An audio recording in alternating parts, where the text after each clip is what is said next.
Colin helps experts, course creators, and coaches to speak confidently on stage to sell without coming across pushy or salesy. And he's obsessed with creating step-by-step strategies that anyone can follow to become both confident and powerful at speaking and selling on live or virtual stage, webinar, and video. And as a keynote speaker for over 10 years, he brings a depth of experience that few have to entertain and also move an audience to action. He's best known for Sell from Stage Academy, which is the leading program for growing your business through speaking. He lives in Newport Beach, California, with his amazing wife and 2 little kids. Welcome, Colin. Hey, it's great to be here, Michael. Yes, I remember I met you almost, I think, 3 years, or at least I saw or heard of you almost 3 years ago. And I remember when you spoke on stage, I was actually filming at that event, but I remember you were there and you got the room going, got the blood flow going in the people. And I was just, you absolutely crushed it. So that's why I thought it'd be perfect to have you on here to talk about how you do that so well. Oh, I appreciate it. It definitely didn't start at that level. Yeah. And so, yeah, and that's exactly right. Because I there's a lot of coaches and course creators that I talk to, and if they see what I saw you do, they would say to themselves, I could never do this, or that is for the elite of the elite. How is this possible? So were you always that confident? And if not, how did you get there? Yeah, I remember I was 13 years old. I was going to a little private Catholic boys' school, sitting in my desk, and I was taking turns to read a passage from the Bible, actually.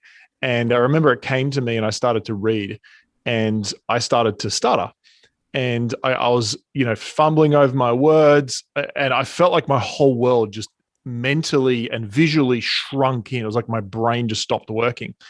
And I remember leaving that experience when I was literally 13 years old and making a meaning that firstly, that I was not good at reading or speaking in any sort of public setting. And secondly, I made a meaning that I must be an idiot because of that. And to be quite frank, that experience was such a visceral experience, even though no one even knew I had it. Yeah. But it wasn't until I was about 23, 24 that I really started to realize what I was telling myself, what the conversation and the meaning that I'd created through different experience that I'd had.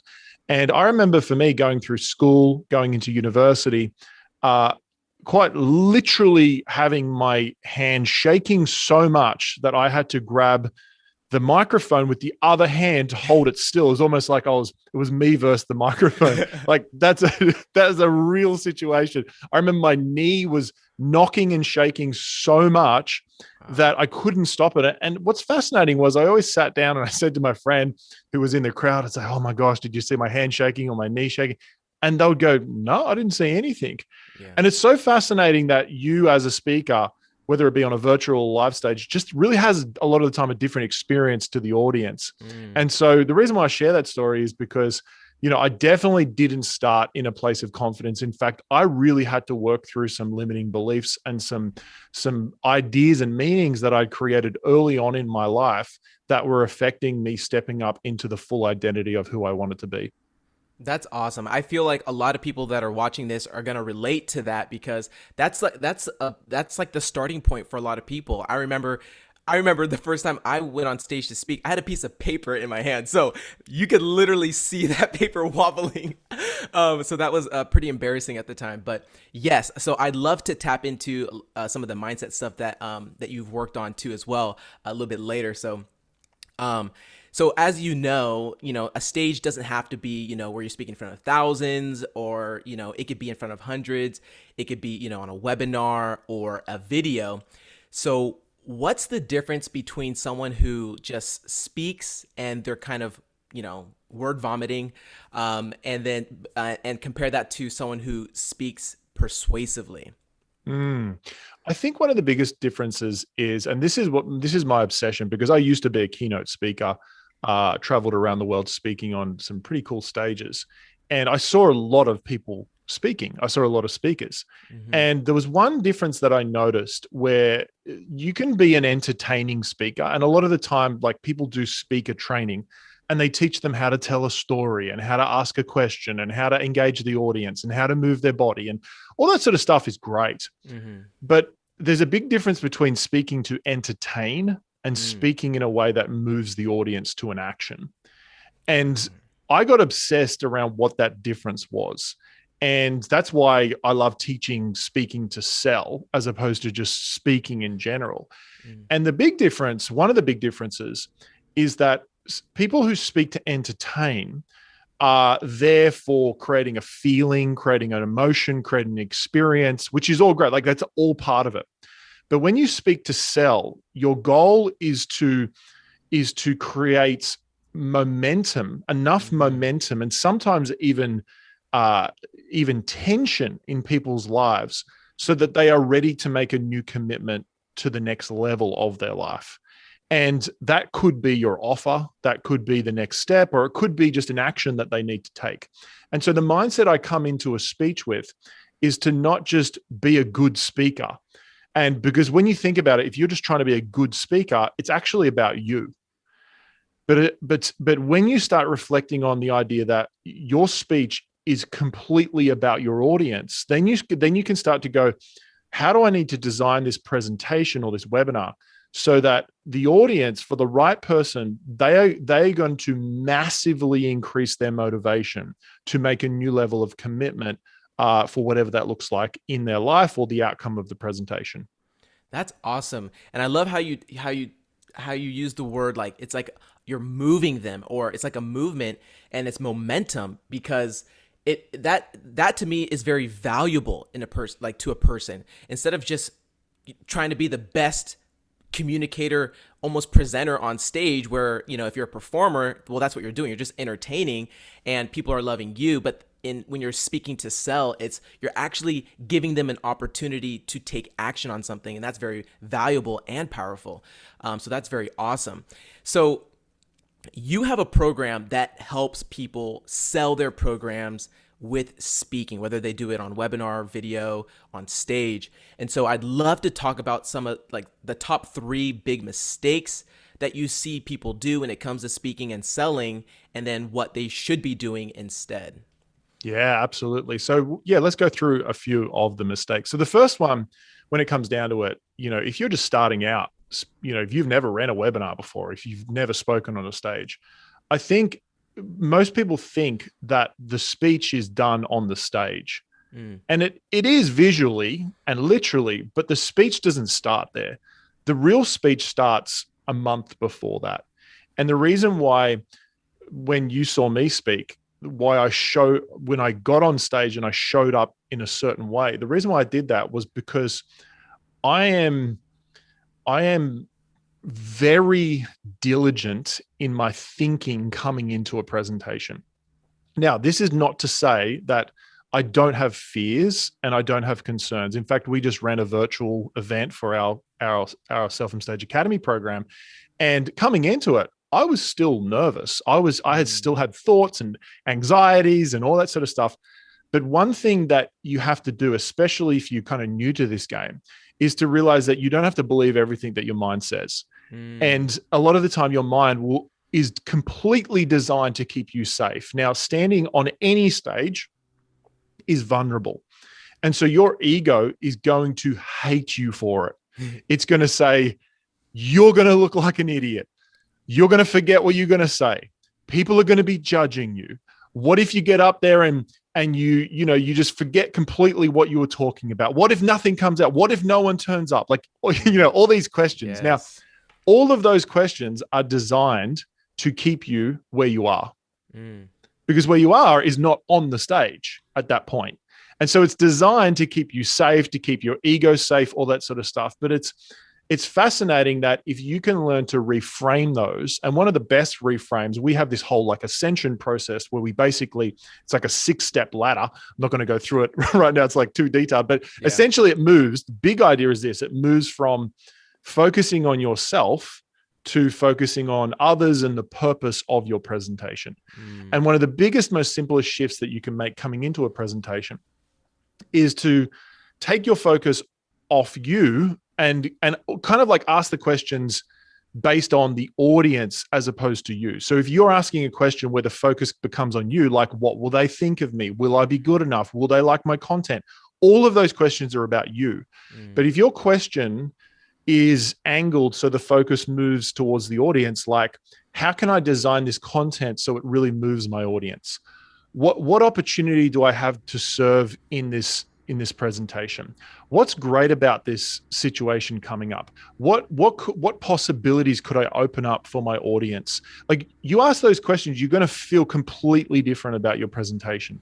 And so one of the biggest shifts is to realize that the speech is actually done and prepped off the stage. And when you get on the stage, if you've done the right mindset prep and then obviously, content prep, you're going to show up in a completely different state, because your state a lot of the time is, 70 to 80% of the delivery. People think that it's about the content. Yes, it is about the content, but your state and how you show up in the content makes a massive difference.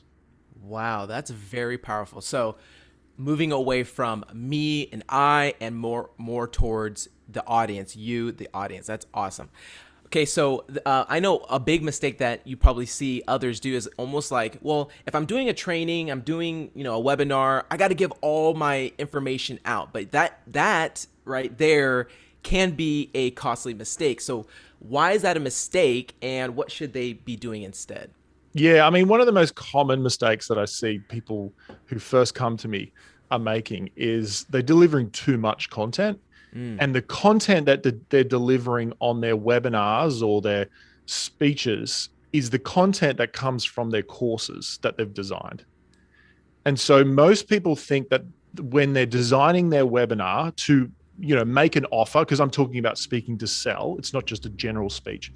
If they're making an offer, they go, okay, what content would be really helpful for the audience that I could draw from my program? And then if I can show them that I know what I'm talking about, then when I make my offer at the end, then they're going to go, oh, that looks awesome. Like, it was so helpful, just this free presentation that I did. Imagine what I'm going to get when I pay them. And that's actually not the case. I think that's like an old way of thinking where what I teach is the difference between information-based training or a decision-based training. And so what your audience actually needs more than content is to make a new level of commitment in their life in that area. And the truth is, and this is kind of a little bit controversial, the truth is you can't really help someone in a business sense. You can't really help someone until they pay you money. And what I mean by that is you can give them a few little things here and there like that, they'll get a few ideas and all that sort of stuff. But a lot of the time you can't really transform someone's life until there is a transaction. And the transaction, all money represents is a currency of commitment. And that commitment might be $7, it might be 37, it might be 7,000. I don't know, whatever it is. But usually the more currency, the more committed someone is, right? So if we take all of our emotion around money out of it and just say money is just one currency of commitment. And I think it's one of the cleanest indicators of commitment currency. And the reason why I say that is because it's the cleanest thing that you can measure.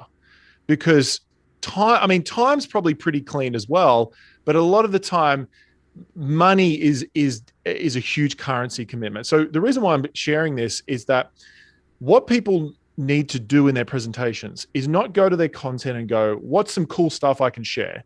They actually need to go, how can I design this presentation so that it helps people to make a decision as to whether they want to fully commit to this area or not?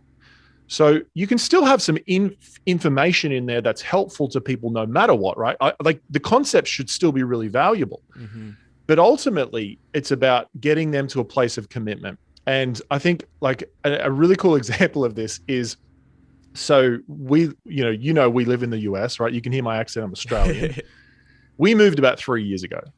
And for 2 years, I was thinking about moving to, or longer, probably. Like when it was probably 3 or 4 years, I was thinking about moving to the US.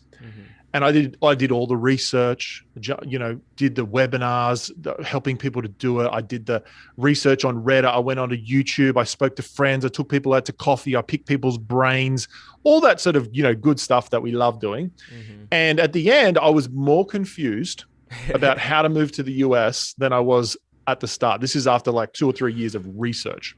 Wow. And it wasn't until I just said, you know what, am I going to do this or am I not? And I got to a place of pain and commitment where I decided I am, and I spent money and I hired a lawyer, I hired an international accountant, I hired an immigration consultant, and literally within 4 months, we were living in the US. Like it was like crazy how quick it went. And so that's a classic example of what we all do. We're my kids say the word kerfuffling around, right? Researching and not really seeing any progress. But all you need to do ultimately is go, who has the pathway to get a result? And then you make the commitment, whatever that commitment is, and then you move forward. And ultimately that's about having a new level of commitment and a decision. And it's not about a decision or a commitment to even the person providing the course. It's a commitment to ourselves. The course just represents a space where we can commit to ourselves in that direction even more. Okay, there were so many great nuggets in that, because there's something to be said about commitment, right? Like rarely do you ever hear someone say, "Oh my gosh, I loved all of that free stuff and that changed my entire life," right? There's usually something that we need to exert out, right? There's like this almost like an exchange that needs to happen where the transformation really takes place. And so I love that. And even thinking more than just like, okay, commit to buying from me. It's like they almost have to believe in themselves before they even really take the next step. Like, hey, I'm going to commit to myself in doing this. So that's very, very powerful. I love that one.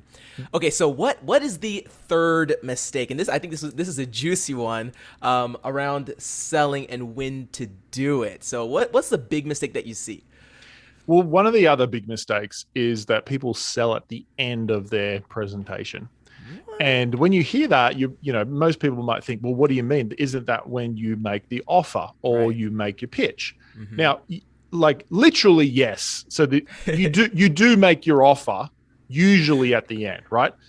But this is the big mistake that people make, is that they teach content, and then they do this awkward transition, and then they pitch, and then the audience goes, hang on. What is this where you just like sell? You do not even care about me. Like, and then they start like getting negative feedback and comments and all this sort of stuff. Right. And so the reason why that happens is because they actually weren't speaking and selling at the same time throughout the whole presentation. And so think about it like a spectrum. Your speech, some people teach, if there's on one side, there is really direct selling, right? And if you're running a presentation and it's all just selling your stuff the whole time, it's going to turn people off. You're probably not going to get a great reputation. But to be really frank, you'll probably make a few sales. So you still will make some sales, but I don't know if that's a great, sustainability model, especially in this world. It's quite a small world, being an expert or a content creator. Like people get to know that people will say, oh, you know what? I wouldn't talk to them, unless you want to get sold to, right? So there's like that side of the spectrum. The other side of the spectrum is the complete opposite, which is just tons of information and then no selling at all. Where I think you need to find that balance in between, which is teaching really helpful information where they go, wow, that's really shifted my thinking and it's brought me to a place of commitment. But it also is leading them towards the next step of their commitment, which could be your offer. And so it's what I call infusion selling. Now, infusion selling, there's 9 tactics in infusion selling. But really what I want you to understand is that infusion selling is speaking and selling at the same time, as opposed to speaking and then selling. And that's where people get caught in that transition, and then they get negative feedback from the audience. I love that. It's like you're speaking and selling even from the get-go, right? So I love this because it almost makes the selling at the end a whole lot easier because you were selling almost the whole time without making it feel like it was. And so, okay, so here's something that I hear a lot, right? Like when people talk about they're really good at talking about their knowledge, right? Their experience, like their material. They know they're the coach or they're the course creator. They know their stuff. And so they can talk about that all day. But as soon as they transition to that selling point, they in their mind they make this like thing say where it's like, okay, I'm turning into a really salesy type of person, almost borderline scammy, and this negative thing comes up in their mind. So how do you go about combating that thought that when I shift to selling, I'm just a hard pitch seller? Well, I think it comes down to your mindset. And what I mean by this is when you think about the word offer or offer, for my American friends, there's like no R in it when I'm saying it, the offer. When you think about your offer, when you offer something to someone, like let's say I've got some cookies and I say, hey, would you like some cookies? I'm not saying you have to eat the cookies, but I'm saying, would you like some cookies? Like they taste pretty good, right? These are pretty good cookies. Chocolate chip, please. Chocolate chip, absolutely. It's like, and if you like the cookies, you're going to go, I'm going to grab a cookie. Yeah. Right. And I want you to think about when you do your pitch kind of like that. So you're like, you offer someone something and they don't have to take it. Like there's no sense of you have to do this, but you have to present it in an irresistible way. Like they've got to be really good chocolate chip cookies. And that's why there's so much involved in creating an irresistible offer and sharing your offer so that you can stack the deck so that they're like, oh my gosh, like those cookies are unbelievable. I can't say no to that, right? Yes. And so whatever it is that you're presenting, you've got to make it irresistible. And an offer is, first of all, just that it's giving, it's saying, hey, I've created a space where I'm offering this to you. And if you would like to commit to the requirements, the commitment level that's involved in committing to yourself, then you are welcome to enter this space where we see a certain transformation happen. Wow. And so it's kind of like this. Like I know for me, I've joined various masterminds before and group coaching programs and courses and so forth. And I remember having a conversation with one person where I was in a mastermind with, and I said to him, I said, all you did was create a space that we had to pay a lot of money to enter into. And when we entered into that space, it was a sacred space for us to go after a transformation that we wanted. And all he did was just hold the space. Now that space, holding the space could be representing them going through your process. It could be doing coaching with them. It could be doing masterminding. It could be holding an event. But essentially it's just a space where someone can commit to themselves through the process that you're offering them to see a greater level of transformation. And however high you build that barrier of which represents the commitment level to enter the offer space, usually the more motivated someone will be. For example, if I said, I've got a piece of paper here and it can literally create $100,000 for you. If you follow this strategy, it'll create $100,000 in the next 12 months. Now, if I said it's free, do you want to, you'd say, yeah, I'll have it. And how much time do you think you would really spend? You'd probably read it once and you'd be like, oh, it's pretty cool. You'd put it away on the filing cabinet and never use it. But if I said it's $7,000 for this piece of paper, like you literally have to pay $7,000 for one piece of paper. Oh, I love this. And you were like, okay, let's do it. Do you think you would read it more than once? Do you think you would try to commit to it? Do you think you would actually, you would, right? Right. And the paper hasn't changed, but the commitment level did. Ooh, this is good. This is good. And so that's why we can feel comfortable making an offer, because the money that they're spending is really just generating greater commitment.